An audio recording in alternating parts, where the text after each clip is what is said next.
မကြသေးမီကမှကျွန်တော်တူရကီနိုင်ငံမှာခီးသွားနေတော့ခီးသွားမြေပုံပေါ်မှာမြို့တစ်မြို့ရဲ့နာမည်အောက်မှာကွင်းစကွင်းပိတ်နဲ့ရိုက်နှိပ်ထားတဲ့ Santa Claus ဆိုတဲ့စာသားကိုအမှတ်မတင်တွေ့လိုက်ရပြီးတော်တော်ကိုအံ့အားသင့်ခဲ့ရပါတယ်။အဲ့ဒီမြို့နာမည်ကတော့ဒန်ရေးမြို့ဖြစ်ပြီးတော့ဒန်ရေးမြို့ဆိုတာကတော့ Mediterranean ပင်လယ်တနည်းအားဖြင့်မြေထဲပင်လယ်ကမ်းခြေပေါ်ကတငါရွာလေးတစ်ခုပဲဖြစ်ပါတယ်။ဒီမြို့လေးကိုနိုင်ငံသားလက်ပတ်သူအနှဲငယ်သားလာရောက်လက်ပတ်ကြပြီးတော့ကျွန်တော်ကိုယ်တိုင်လည်းဒီမြို့ကိုလေရင်ပေါ်ကနေပဲမြင်ဘူးပါတယ်။အဲ့ဒါနဲ့ကိုပြန်မေးဖြစ်တဲ့မေးခွန်းကတော့ဒီလိုဝေးလံခေါင်တည်တဲ့ပင်လယ်ကမ်းခြေနာကရွာကလေးနဲ့ Santa Claus နဲ့ဘာဆိုင်လို့လဲ။သူ့နာမည်ကဘာဖြစ်လို့မြေပုံပေါ်မှာဘာလို့ပေါ်လာတာလဲပဲဖြစ်ပါတယ်။နောက်မှဒန်ရေးမြို့ဆိုတာက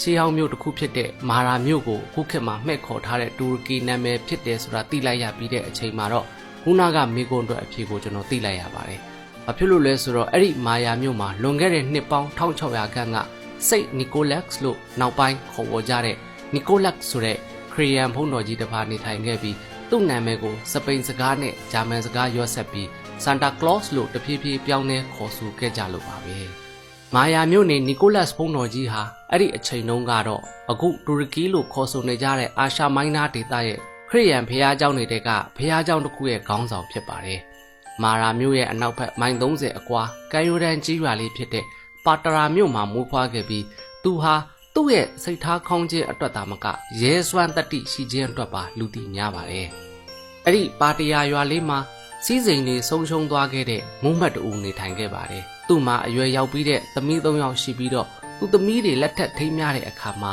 သရိုးသားဘက်ကိုခန်းဝင်လက်ဖွဲ့ပစ္စည်းပေးရမှာဖြစ်ပါတယ်။သူစေးရဲမူမတ်ဟာစိတ်ပြက်လက်ပြက်ဖြစ်နေပါတယ်။ဘာဖြစ်လို့လဲဆိုတော့သူ့သမီးတွေအတွက်မင်္ဂလာဆောင်ရင်ပေးဖို့ခန်းဝင်လက်ဖွဲ့ပစ္စည်းအတွက်လိုအပ်တဲ့ပတ်စံမရှိတဲ့အပြင်သူ့ကုံတိတ်ခါမကြဆင်းကျင်တာကြောင့်အပြင်ထွက်ပြီးဆွေမျိုးနဲ့တခြားသူတွေစီကနေအကူအညီရှာဖွေတောင်းရမ်းဖို့လည်းအဆင်မပြေဖြစ်နေလို့ပါပဲ။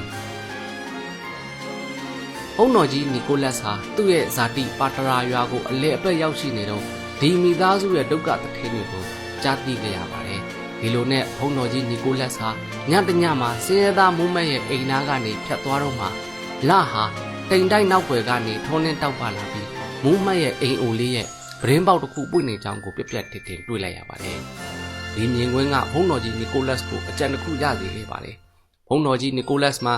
အဲ့ဒီအချိန်မှာသူနဲ့အတူဖျားเจ้าအတွက်လိုအပ်တဲ့အရာတွေကိုဝယ်ယူဖို့ယူဆောင်လာတဲ့ရွှေဒင်းကားပြားတွေထည့်ထားတဲ့အိတ်ပါလာပါတယ်။ဘုန်းတော်ကြီးနီကိုလက်စ်ဟာဒီရွှေဒင်းကားအိတ်ကိုဈေးဝယ်တဲ့နေရာမှာအသုံးမပြုဘဲအဲ့ဒီအစားရွှေဒင်းကားအိတ်ကိုဖွင့်ထားတဲ့ဗရင်ပေါက်ကနေအိမ်ထဲကိုပစ်ထည့်လိုက်ပြီးမြန်ထွက်သွားလိုက်ပါတော့တယ်။ဘုန်းတော်ကြီးနီကိုလက်စ်ဟာဒီစေရဲသားမိသားစုမှာနောက်ထပ်သမီးတစ်ယောက်ရှိနေသေးတယ်ဆိုတာရဲ့ဒီသမီးအတွက်လည်းခန်းဝင်လက်ဖွဲ့ပစ္စည်းပေးရအောင်မှန်းဆိုတာကိုသိလိုက်ရတဲ့အတွက်နောက်တနေ့ညမှာလဲမနေ့ညကလိုပဲနောက်ထပ်ရွှေတေးကားအိတ်တစ်လုံးကိုဗရင်ပေါက်ကနေအိမ်ထဲကိုနောက်တစ်ခါပစ်ထည့်ပေးခဲ့ပါသေးတယ်။စင်ရသားမူမတ်ဟာသူ့ရဲ့သမီးငယ်ဆုံးအတွက်လျှို့ဝှက်စမ်းကြဲတဲ့လူဒန်းသူဟာခန်းဝင်လက်ဖွဲ့ပစ္စည်းအတွက်တတိယအကြိမ်လာအောင်မဲလို့စိတ်ထဲမှာသိရှိခံစားနေရပြီးဒီလျှို့ဝှက်စမ်းကြဲတဲ့ကျေးဇူးရှင်ဟာဘသူဘဝဖြစ်တယ်ဆိုတာကိုစုံစမ်းရှာဖွေဖို့စိတ်ထဲမှာခိုင်မာပိုင်းဖြတ်ထားပါတယ်။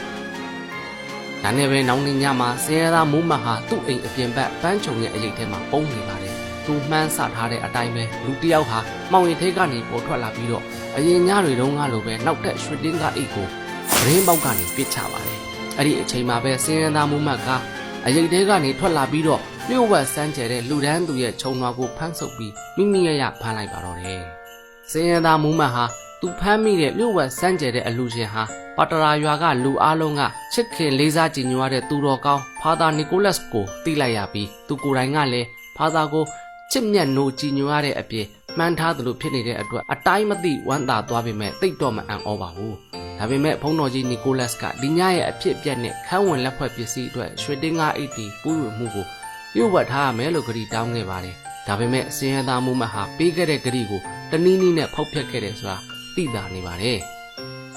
ဘာဖြစ်လို့လဲဆိုရင်တော့ဒီဖြစ်ပျက်ဟာကမ္ဘာတဝန်းလုံးမှာနှစ်ရာနဲ့ထောင်နဲ့ချီပြီးနှစ်တိုင်းကျင်းပနေကြတဲ့ဇတ်လန်းတစ်ပုဒ်ဖြစ်နေလို့ပါပဲ။ထပ်ပြောရမယ်ဆိုရင်တော့ယနေ့ခေတ်အခါမှာလဲခရစ်စမတ်အကြိုနေ့တွေမှာကလေးတွေကိုလျှို့ဝှက်စွာလက်ဆောင်ပေးကြတဲ့ဒလေးဟာလေဒီဇတ်လန်းတွေကလိုပဲကျင်နာတတ်ပေမဲ့အလွန်ဆက်တက်တဲ့စိတ်နီကိုလက်စ်လို့ခေါ်တဲ့ Santa Claus ဆိုတဲ့လူကြီးလူကောင်းတစ်ယောက်စီကနေစခဲ့တဲ့ရခဲ့တဲ့ဒလေးတစ်ခုဖြစ်နေလို့ပါပဲ။ပြောရမယ်ဆိုရင်တော့စိတ်နီကိုလက်စ်ဟာကလေးတွေရဲ့